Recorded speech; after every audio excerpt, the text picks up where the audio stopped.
ako ay naligtas, buhay ko'y naging maligaya, sapagkat ang aking kaluluwa ay sa langit mapupunta.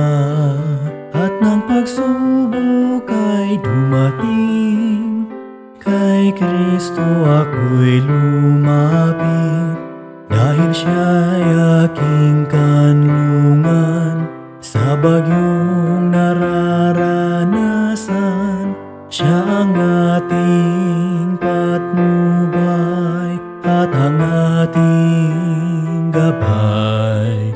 At ako ay hahawak sa kanyang mga kamay, magpapatuloy mananatili na siya'y paglingkuran, sapagkat ako'y kanyang iniligtas.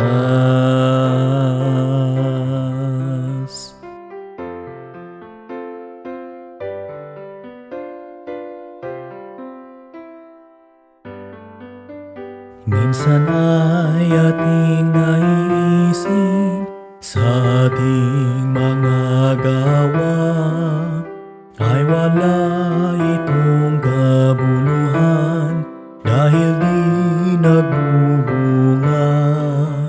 Ngunit sa harap ng Diyos, tayo'y sumasagana, basta tayo'y magpatuloy at magtiwala sa Kanya. Siya ang ating patnubay at ang ating gabay.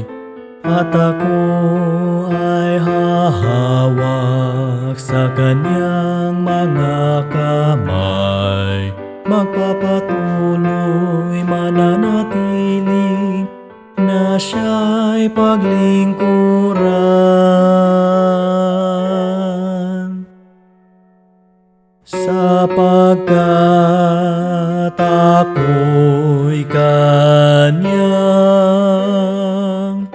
iniligtas.